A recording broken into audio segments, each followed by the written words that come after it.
எல்லார் வீட்லேயும் பொங்கல் வேலைகள்லாம் சிறப்பாக போயிட்டுருக்குன்னு நினைக்கிறேன். இங்கேயும் கொஞ்சம் கொஞ்சம் நான் பண்ணியிருக்கேன். ரொம்பலாம் நான் வந்துட்டு எஃபர்ட் எடுக்கல. ஒரு 3 வீக்ஸ் முன்னாடியே ட்ரிப்பு போயிட்டு வந்தோம் இல்லையா? அப்பயே வந்துட்டு வீடெல்லாம் க்ளீன் பண்ணிட்டேன். ஸோ அதனால் பெருசாக வீடு க்ளீன் பண்ணுறதெல்லாம் எதுவும் இல்லை. இன்றைக்கி கொஞ்சம் கிராசரிலாம் ரீஃபில் பண்ணுற வேலை இருந்துச்சு. ஸோ அரிசியெல்லாம் கொஞ்சம் ரீஃபில் பண்ணி வச்சுட்டு மற்ற வேலைகள்லாம் பார்த்துட்டு இருந்தேன்னு வச்சுக்கோங்களேன். ரொம்ப சிரத்தை எடுத்து இதை இன்றைக்கே தான் பண்ணணும் அப்படின்னு சொல்லிட்டுலாம் பண்ணாதீங்க. ஒரு காலத்தில் நான் அப்படி இருந்தேன். இதை இன்றைக்கே செஞ்சிடணும், இப்போயே செஞ்சால் தான் பொங்கல் நல்லாயிருக்கும் அப்படின்னு சொல்லிட்டுலாம். பட் நாள் ஆக ஆக வேலைகள் அதிகமாக எந்த வேலை ஃபஸ்ட்டு முக்கியம், எந்த வேலை 2வது செய்யணும் அப்படின்னு சொல்லிட்டு ஒவ்வொன்றத்தையும் பிளான் பண்ணி செய்ய ஆரம்பித்தாச்சு.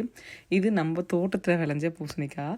ஸோ இன்றைக்கி வந்துட்டு சமையலுக்கு கட் பண்ணதுனால மீதி பாதி நான் யூஸ் பண்ணிக்கிட்டேன். பாதி வந்துட்டு ஃப்ரெண்ட்ஸுக்கு வந்துட்டு கொடுக்கறதுக்காக கிளிங் ரேப் போட்டு பேக் பண்ணி வச்சிட்டேன். ஸோ இன்றைக்கி நைட் டின்னருக்கு பார்த்தீங்க அப்படின்னா தக்காளி சட்னி, இட்லி தான் ஊற்றினேன். மாவு ஏதோ சம்திங் கொஞ்சம் அப்படியே என்ன சொல்கிறது, ஏதோ கொஞ்சம் சொதப்பலாக அரைச்சிட்டேன்னு நினைக்கிறேன். கொஞ்சம் என்னமோ இட்லி எனக்கு ஹார்டாக இருந்த மாதிரி இருந்துச்சு. எனக்கு சட்னி பார்த்திங்க அப்படின்னா எனக்கு ரொம்ப புளிப்பாக சாப்பிடணும் போல தோணுச்சு. அதனால் புளி கொஞ்சம் அதிகமாக வச்சு தக்காளி சட்னி ரெடி பண்ணியாச்சு. டின்னர் வேலை முடிஞ்சோடனே போய் தூங்கிடணும்னு நினச்சேன். ஆனால் தூங்க முடியல.